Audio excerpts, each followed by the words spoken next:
Saviez-vous que 95% des hommes qui s'inquiètent de leur taille sont en réalité parfaitement dans la norme médicale? C'est un chiffre qui donne le vertige. Et pourtant, l'anxiété liée à ce sujet n'a jamais été aussi haute. On vit dans une époque où les réseaux sociaux et certains films déforment complètement notre perception de la réalité, ce qui finit par créer un complexe de taille chez des millions d'hommes qui n'ont absolument aucun problème physique. Si vous vous êtes déjà senti inférieur ou si vous avez déjà passé des heures à chercher des solutions miracles sur Internet, cette vidéo est faite pour vous. On va voir ensemble comment mesurer correctement sa morphologie et pourquoi l'obsession de la taille est souvent un combat contre un fantôme. Il y a un décalage massif entre ce que les hommes pensent et ce que les femmes ressentent. Des études montrent que si plus de 55% des hommes sont anxieux ou insatisfaits de leur taille, seulement 5 à 10% des femmes considèrent que c'est un facteur déterminant dans le choix d'un partenaire ou pour leur plaisir. Le plaisir n'est pas une question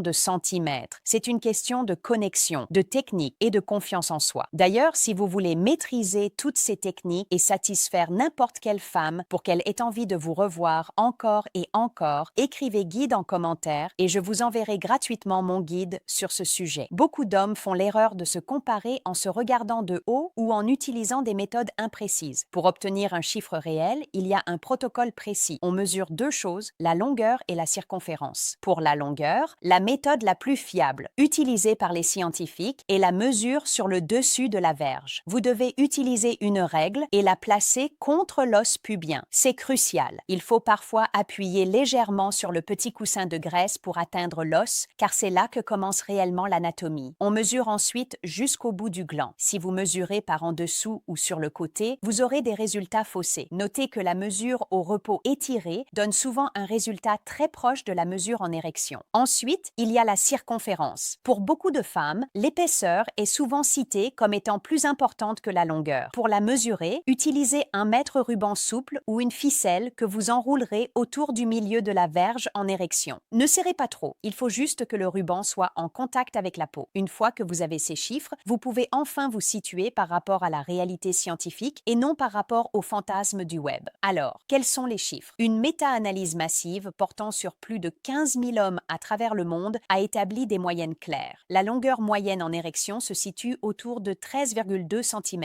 La grande majorité des hommes, environ 90%, se situe dans une fourchette allant de 10 à 16 cm. Si vous êtes dans cet intervalle, vous êtes parfaitement normal. Pour ce qui est de la circonférence en érection, la moyenne tourne autour de 11,5 cm. Il est important de noter que des cas extrêmes existent, mais ils sont rarissimes. Un micropénis est défini médicalement par une taille inférieure à 7,5 cm en érection, tandis qu'un macropénis dépasse les 24 cm. Ce sont des exceptions statistiques qui ne concernent qu'une infime fraction de la population. Si vous êtes dans la moyenne, votre corps est exactement comme il doit être pour fonctionner parfaitement. D'ailleurs, il existe un mythe persistant selon lequel la taille serait liée à la pointure des pieds, à la taille de l'individu ou à son origine ethnique. La science est formelle. Il n'existe aucune corrélation réelle entre ces éléments. Votre morphologie est unique et dépend de votre génétique. Point final. Maintenant, parlons des procédures d'augmentation, car c'est un marché qui explose. Il faut être extrêmement prudent. Pour l'épaisseur, l'injection d'acide hyaluronique est la méthode la plus courante. C'est une substance naturellement présente dans le corps, ce qui la rend relativement sûre, mais l'effet est temporaire, durant généralement entre 12 et 18 mois. En revanche, fuyez les produits permanents comme le silicone industriel qui peuvent causer des déformations irréversibles et des douleurs chroniques. Pour ce qui est de la longueur, les options sont beaucoup plus limitées et risquées. La chirurgie de section du ligament suspenseur peut donner l'illusion d'un gain de 2 cm au repos, mais cela ne change rien en érection et peut même rendre l'érection instable ou tombante. La liposuction du pubis peut aussi aider à dégager la base de la verge pour la rendre plus visible, mais là encore, on ne change pas l'anatomie profonde. La réalité, c'est qu'il n'existe aucune méthode miracle, pilule ou appareil de massage qui puisse changer radicalement votre taille de façon permanente et sans danger. Pour relativiser tout cela, jetons un coup d'œil à l'histoire. Dans la Grèce antique, l'idéal de beauté masculine était radicalement différent d'aujourd'hui. Les statues de dieux et de héros grecs présentent presque toutes des attributs modestes. Pourquoi? Parce qu'à l'époque, une petite taille était un symbole d'intelligence, de maîtrise de soi et de civilisation. Les attributs imposants étaient réservés aux satyres, aux barbares ou aux personnages ridicules. Cela prouve que nos